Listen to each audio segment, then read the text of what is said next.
안녕하십니까. 거꾸로 투자하는 쇼킹 부동산입니다. 안 좋은 소식이 연달아 나왔습니다. 좀 심각한 내용이에요. 자, 영상 전에 구독과 좋아요 부탁드리고요. 영상 뒷부분에 여러분들이 꼭 아셔야 되는 사실을 정리드렸습니다. 끝까지 보시는 것을 추천드립니다.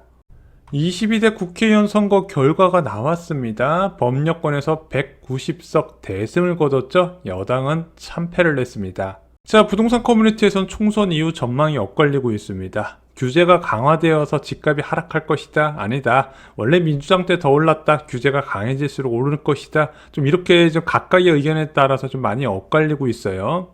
자, 22대 총선과 부동산 시장 관계, 저희가 얼마 전 영상에도 말씀드렸지만 저는 개인적으로 21대 국회와 뭐 지금 상황이 원내 구성이 그렇게 크게 달라진 게 없거든요. 게다가 더불어민주당이든 국민의힘이든 부동산 가격이 다시 자극되는 거에 대해서 굉장히 조심스럽게 접근을 합니다. 그래서 그와 관련해서는 부동산 정책에서는 의견 차이가 크진 않았다고 봐요. 뭐 실거주 의무 정도 말고는 그렇게 뭐 이슈로 기억나는 건 없으시잖아요. 다만 총선 이후에 논의가 예상된 규제 완화는 좀 쉽지 않을 거라고 예상이 됩니다. 뭐 취득세 중과 유예 완화 방안, 이제 민주당에서 좀 강하게 반대하고 있죠. 주택 단기 양도세율과 분양권 양도세율이나 6년 단기 임대사업자 부활과 마지막으로 공시가격 현실화 폐지 등이 있습니다. 근데 이런 네 가지 요인들은요, 시장 자체를 바꾸지는 않거든요. 얘네들이 막 통과됐다고 집값이 막 급등하고 그럴 상황은 아니기 때문에 이런 것들이 통과되지 않는다 하더라도 현재 부동산 시장 흐름 자체는 바꾸지 못할 거라고 저는 보고 있습니다.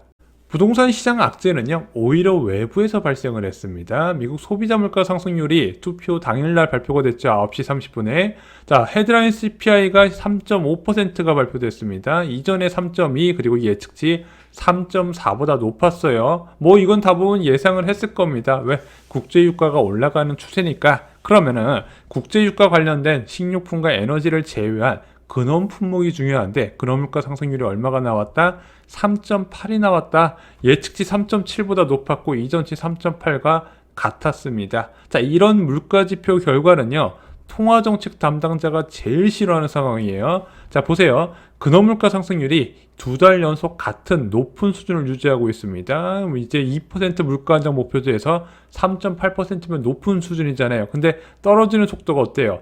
되게 지금 평평하게 떨어지고 있죠. 그러다 보니까 야, 이거는 통화정책을 바꾸면 안 될 상황이다, 이렇게 인식할 수 있다는 거고, 시장에서 그것을 전망하기 시작을 했다는 겁니다. 원래 악재는 몰려서 온다고 했습니다. 국제유가가 80불대 중반을 유지하고 있는데 조만간 이란에서 이스라엘을 공격할 것이다, 미사일이나 드론을 이용해서 직접 타격 방식이 선택될 거다, 이런 이야기가 나오고 있어요. 그러면 한번 공격이 시작되면 이게 5차 중동전쟁으로 확산되는 거 아니냐, 이런 우려가 커지고 있고, 미국에서 적극적으로 나서고 있긴 한데 과연 이것이 좋은 결과로 나올 것인가, 좀 회의적으로 보는 시각이 굉장히 많이 있습니다. 그것이 국제유가에 반영이 돼 있어요. 근데 여러분 주의하셔야 돼요. 최근에 수도권 아파트가 급락 전에는요, 전쟁이 꼭 터졌습니다. 특히 과거에 올 쇼크 당시에 중동전쟁이 어떤 영향을 줬는지 공부해 보시면 야, 이게 심상치는 않구나 아실 거예요. 안 좋은 소식들이 연이어서 나오다 보니까 어제 한국 금융시장도 큰 충격을 받았어요. 원달러 환율이 1367원으로 17개월 만에 최고치를 기록을 했습니다. 자, 국채금리도요, 많이 상승을 했어요. 5년물 국채금리가 3.5% 기준금리를 넘어서 버렸습니다. 자, 부동산 시장에서 가장 중요한 시장 금리는 바로 금융채 금리라고 말씀드렸죠. 자, 은행채 1년물 같은 경우는 이제 1년 정기예금 금리의 바로미터 역할을 하는데 현재 3.59%까지 올라갔습니다. 조만간 5대 은행에서 1년 정기예금 금리 3.6%가 보편화될 가능성이 있어요. 또한 지금 주택담보대출 가장 많이 선택하는 게 바로 호남형 고정금리형인데 얘가 은행채 5년물과 연동이 되거든요. 얘는 3.88%로 4월 5일날 3.76% 대비 0.1% 이상 1%포인트 이상 올라간 상태입니다. 다만 이렇게 국채금리가 계속 올라가면서 금융채금리를 자극하고 있지만 아직까지 부동산 시장에 영향을 줄 정도는 아니지만 추세는 체크해 볼 필요가 있어요. 자, 총선이 끝난 다음날 증시는 급락으로 시작했지만요, 마지막에는 외국인 매수세에 힘입어서 보합 수준으로 마무리가 됐습니다. 자, 그리고 지금 영상을 제작하는 와중에 발표된 11일 저녁에 발표된 미국 경제지표, 미국 생산자 물가지수 PPI가 전월 대비 0.2%로 예측치보다 낮았고요. 또한 식료품과 에너지를 제외한 근원 생산자 물가지수도 0.2% 예측치와 일치했습니다. 전월 대비 0.3%보다 낮았어요. 자, 얘는 앞으로의 물가에 어느 정도 영향을 주는 품목이다 보니까 좀 투자자들이 안심을 할 수 만한 내용이 나왔습니다. 또한 고용 관련된 지표도 나왔는데 미국 신규 실업장 청구 건수 매주 목요일날 발표가 되죠. 자, 21만 1000명으로 예측치보다 그리고 이전치보다 낮았습니다. 이거는 금융시장에 안 좋은 소식이긴 한데 미국 연속 실업수당 청구 건수는 오히려 올랐어요. 181만 명을 기록을 했습니다. 예측치 180만 명보다 높았어요. 얘는 미국 실업률과 밀접하게 연관이 되어 있다고 합니다. 그래서 자, 이와 관련된 것 덕분에 앞으로 좀 물가 상승률이 둔화되고 빡빡한 고용이 좀 개선되지 않을까 이런 기대감이 나오기 시작을 했어요. 자, 이 지표 발표 이후에 미국 10년물 국채금리 봤더니 4.58%에서 4.53%로 단숨에 5bp 뚝 떨어지는 모습을 보였고요. 달러 인덱스 지수도 105.12까지 소폭 하락을 했습니다. 달러 인덱스 지수가 높네요. 위험 요인이 보이면 어떻게 해야 될까요? 자, 지금 부동산 시장에도 영향을 줄 만한 내용들이 분명히 있습니다.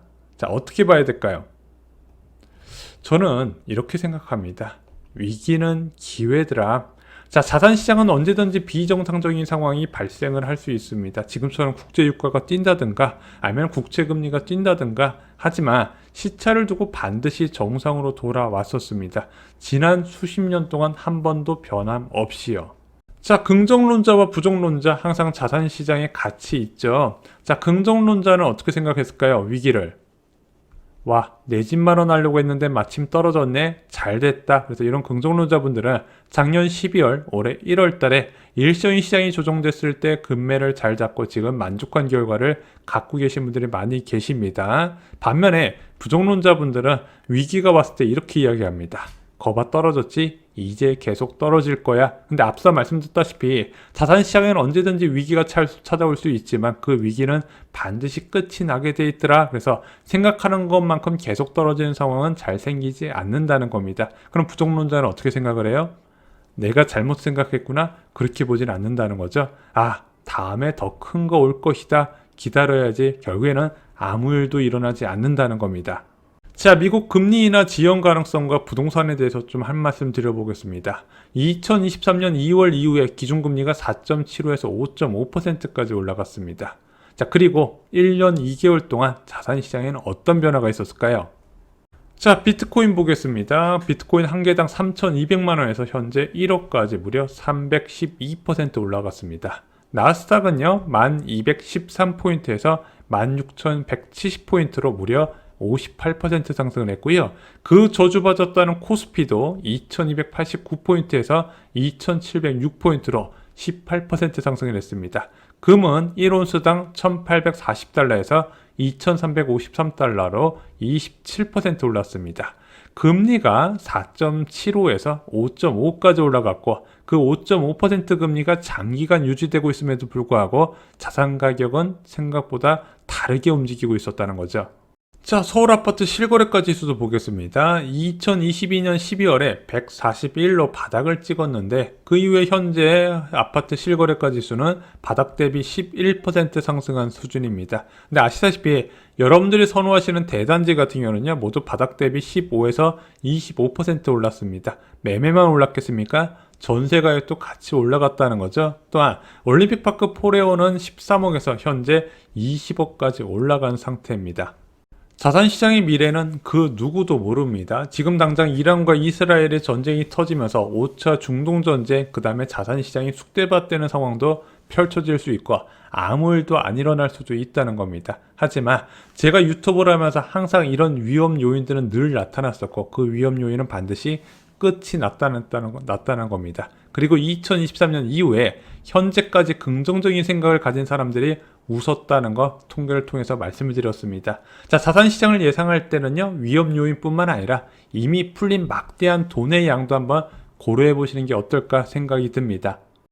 자, 요약드리겠습니다. 22대 총선에서 야당이 압승했지만 시장에 주는 영향은 크지 않았습니다. 미국 CPI 발표와 이란 보복 공격 우려에 금융시장이 출렁거렸습니다. 하지만 증시는 외국인 매수세에 많이 반등을 했습니다. 자, 미국 생산자 물가지수가 발표됐고 연속 실업수당 청구 건수가 발표됐는데 이것으로 국채금리가 소폭 하락됐고 내일 한국 증시에도 영향을 줄 겁니다. 2023년 이후에 긍정적인 생각을 가진 사람의 결과가 좋았다는 거 다시 한번 말씀을 드립니다. 부동산 상담이 필요하신 분들은요, 저희 상담 서비스를 이용해 보시기 바랍니다. 상담료는 59,000원으로 유튜버 중에서 제일 낮게 책정을 했고요. 내 집 마련이나 투자, 청약, 자산 리밸런싱에 모든 것을 상담해 드리고 있습니다. 매주 선착순 10분을 모시고요. 상담 신청 링크는 고정 댓글에 남겨져 있습니다. 고정 댓글의 링크가 사라지게 되면요, 상담이 마감된 겁니다. 고정 댓글을 확인해 주세요. 이상으로 영상 마치겠습니다. 긴 영상 시청해 주셔서 감사합니다.